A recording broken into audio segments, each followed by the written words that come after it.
السلام عليكم ورحمة الله وبركاته. ازيكم عاملين ايه؟ يا رب تكونوا بخير. اللهم صل وسلم وبارك على سيدنا محمد وعلى آل سيدنا محمد. هنعمل مع بعض النهاردة ده الجزء التاني من التجهيزات والتفريزات اللي احنا بنعملها علشان تريح معانا وتوفر معانا الوقفة في المطبخ. احنا بنحب لما ندخل المطبخ ما ناخدش وقت، وخصوصا ان احنا في الصيف والجو حر وما بنستحملش الوقفة في المطبخ كتير والفرهطة. فاحنا هنعمل ايه؟ هنعمل شوية تجهيزات كده وتفريزات اللي بيها ان احنا اول ما نخش المطبخ كل حاجتنا بتبقى جاهزة. يبقى في ثواني كده شغلنا البوتاجاز، عملنا اكلنا وطبخنا وكل حاجة وخلاص، ونطلع بقى من الحر والكتمة والنار اللي احنا عايشين فيها دلوقتي. اول حاجة واهم حاجة بالنسبة لي طبعا وبالنسبة لستات كتير بتعاني من الموضوع ده هو البصل. كل يوم لازم نقشر ونقطع بصل بقى وندمع، واحنا عارفين مع الدموع بيحصل ايه، ومش لازم نفسر طبعا. يبقى بعيدا عن كل الحاجات دي، هنيجي النهاردة هنتعب يوم ونرتاح شهر واتنين كمان.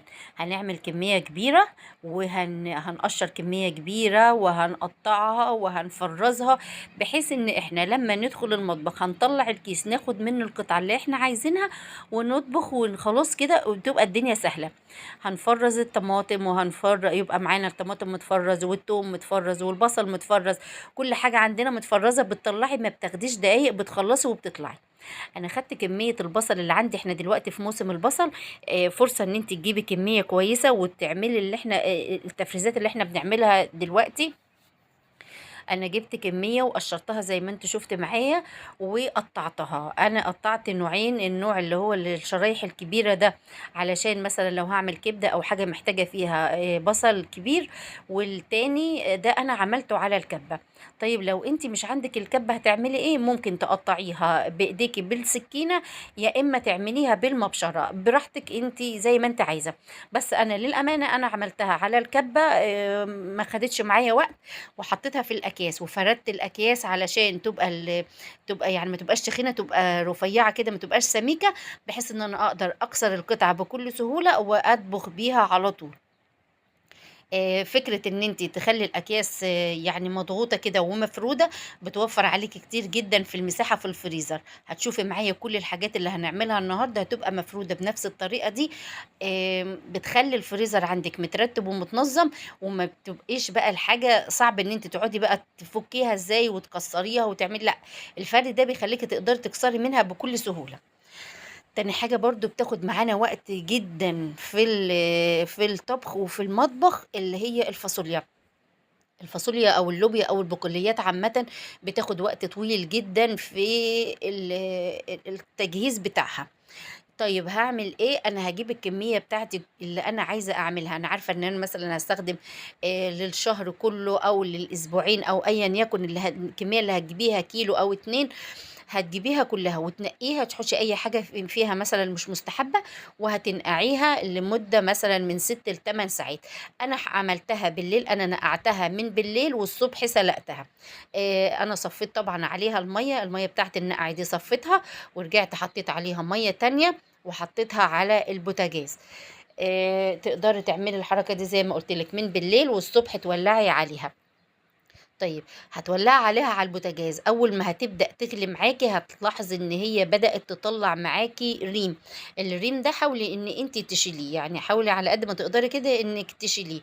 بعد كده سيبيه بس من اول وقت الغليان دقيقتين اتنين بس. يعني ركزي معايا بقى في اللي هقوله لك ده. اول ما تبدأ تغلي معاكي الفاصوليا دقيقتين بس، وروحي طفي عليها النار وغطي عليها، سيبيها متغطية 5 دقايق بس. يبقى سيبناها تغلي على البوتاجاز دقيقتين، وبعدين سيبناها في المية بتاعت الغالية المغلية بتاعتها اللي هي السخنة قوي دي 5 دقايق، وبعدين صفي عليها المية وافتحي عليها الحنفية لغاية ما تهدى معاكي خالص. بعد ما تبرد خالص، ما تحطهاش سخنة في الأكياس، لازم تكون باردة كويس جدا. وروحي حطاها في الأكياس وافرديها برضو زي ما أنا قلتلك قبل كده، تخليها مفرودة كده وحطيها وجمعيها مع بعض وحطيها في الفريزر. طيب ليه دقيقتين بس على النار؟ طب ما كده هتبقى لسه ما استوتش.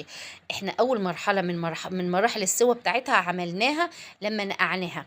يعني انت لو بعد النقع جيتي مسكتي واحدة فاصوليا كده حباية وضغطتي عليها، هتحس ان هي بدأت تدخل في السوا. دي اول مرحلة.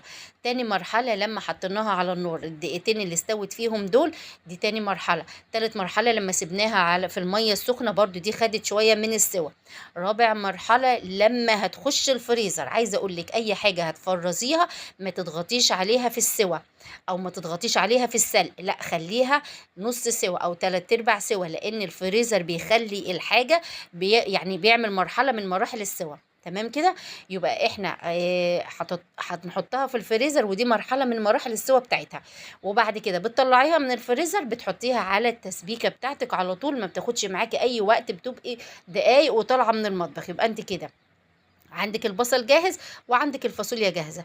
هنعمل ايه بقى مع بعض؟ هنفرز ايه دلوقتي؟ هنفرز صلصة الطماطم. وانتوا كلكم عارفين ان انا على طول بشتغل بالصلصة، يعني اي حاجة اي فيديو بنزله معاكم، ولو خدتوا بالكم ان انا دايما الصلصة بتاعتي بتبقى متفرزة.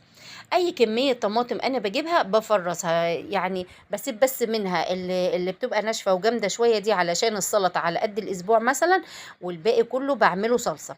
انا جبت الكميه اللي انتوا شفتوها معايا دي يوم ما كنت جايبه الحاجات من السوق، وخدتها غسلتها كويس وقطعتها وحطيتها على البوتاجاز اتسلقت، وحطيت معاها كام قطعه من البنجر علشان البنجر بيعزز اللون ويخلي اللون بتاعها حلو، يعني احمر وجميل.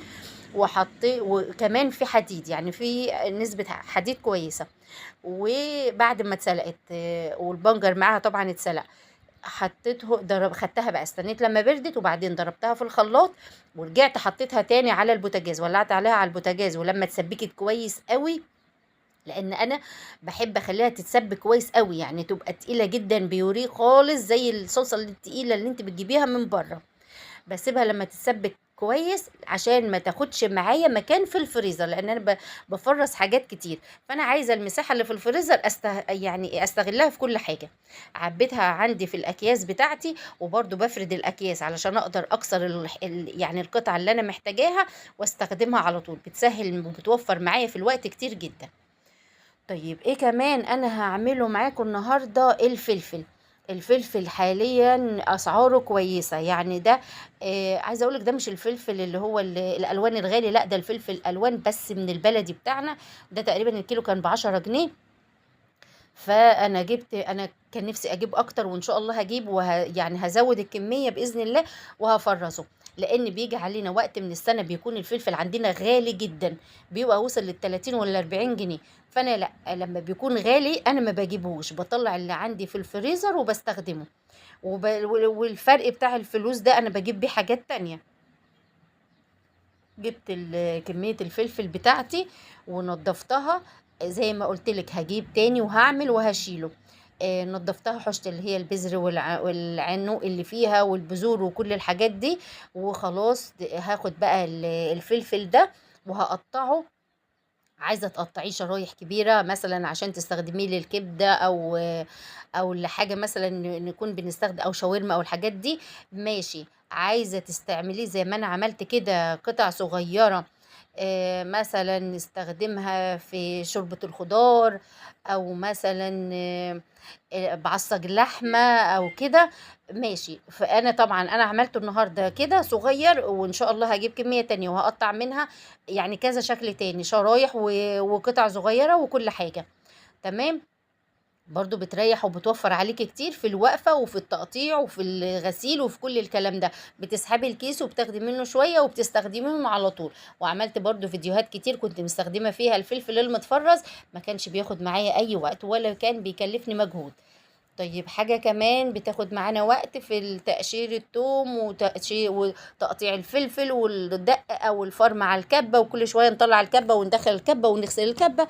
احنا بنعمل برضو شغلنا ده كله مرة واحدة. هعمل ايه؟ هجيب كمية كويسة من الثوم وهقشرها وانا قاعدة في اي وقت فاضي، وهجيب كمية من الفلفل، احمر على اخضر، عايزة احمر على اخضر على اصفر اللي موجود عندك حطيه. هنحط ايه؟ هنحط الفلفل، هنعمل اللي هي الدقة بتاعة البتنجان اللي بنحشي بها البتنجان والسمك. يعني بنبقى نقلي سمك، بنحب نحشي، بنبقى نشوي مثلا بنبقى نشوي البتنجان عفوا، ومثلا اللي عايزين نعمله بابا غنوج بنبقى نحب نحطه كمان منه معلقه، بتبقى على الكبده، بتبقى حلوه جدا. الخلطه دي بتبقى حلوه جدا طول ما هي عندك في الفريزر، بتسحبي منها وتعملي منها حاجات كتير، بتستخدميها في استخدامات كتير في المطبخ. طيب، حطيت ايه؟ حطيت الفلفل، كميه من الفلفل عليها كميه مناسبه من الثوم، وحطيت الملح طبعا ده براحتك انت حسب رغبتك، وحطيت 3 ليمونات قشرتهم كويس وشلت منهم البذر، وحطيت كمان الكمون. يبقى كمون وفلفل وتوم وملح. بس كده هضربهم في الكبة ولغايه ما توصل معايا للدرجه اللي انا عايزاها، يعني عايزاها ناعمه، عايزاها خشنه، عايزاها وسط، ده حاجه بترجع لك. انا بوريك اهو، انا حابه كده، يعني كده كل الالوان باينه وشكلها حلو جدا. طيب لو ما عندكيش الكبه هتعملي ايه؟ اضربيهم في دقيهم في الهون، بس قسميهم، يعني هتقسميهم على اكتر من مرحله، يعني اعمليها مثلا شويه بشويه. طبعا انا كميه الفلفل ما خدتش كل كميه التوم، يعني اتفضل معايا شويه من التوم اهو. دول انا هضربهم في الكبه وهحطهم في الفريزر استخدمهم كتوم. انا كنت مفرزه معاكم التوم في فيديو قبل كده، في الجزء الاول. ده يعني هعملهم ان شاء الله وهحطهم معاهم. طلعيها بتستخدميها في اي وقت بكل سهوله، بتوفر عليكي برضو كتير، وبتخليكي ما تكسليش. يعني بتطلعي عايزه تعملي بتنجان، عايزه تعملي سمك، كفايه علينا يوم السمك ده تنظيف السمك وغسيله، يعني لوحده بياخد وقت. فالدقه لما تبقى جاهزه هتريحك. معانا كمان في التفريزات هنعمل الجزر. الجزر مفيش عنه غنى، بتحطيه على الفول، لما بتكوني بتدمسيه، بتحطيه على شوربة العدس، بتحطيه على شوربة الخضار، بصي استخداماته كتيرة جدا. فانا لو عايزين نعمل مثلا برتقان بالجزر بيبقى مفيد ومغذي جدا، فانا ما عنديش عنه غنى بصراحة. انا عندي في الفريزر جزر مبشور، وكنت وريته ليكو وانا بعمل الفول المدمس حطيته. الشوية اللي عندي دول كان تقريبا كيلو ونص او كيلو وربع مش فاكره.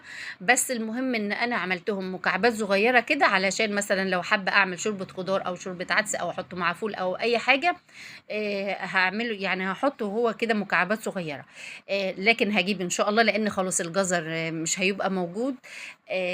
يعني خلاص هو ما بقاش موجود كتير برضو منه في السوق، فانا هجيب شويه ان شاء الله وهعملهم وهبشرهم واحطهم في الفريزر، لان انا استخدامي فيه كتير. انا عندي شويه مع الكيسين دول، وهجيب كمان شويه ان شاء الله وخلاص، وهيبقى مش هحتاج تاني. دي كانت الافكار بتاعتي النهارده، يا رب تكون عجبتكم او استفدتم منها باي معلومه. يا ريت لو عجبكم الفيديو ما تنسونيش باللايك والشير والسبسكرايب، ولو انتم مش مشتركين في القناه يا ريت تشتركوا وتفعلوا زر الجرس عشان يوصل لكم كل جديد من فيديوهاتي. والسلام عليكم ورحمه الله وبركاته.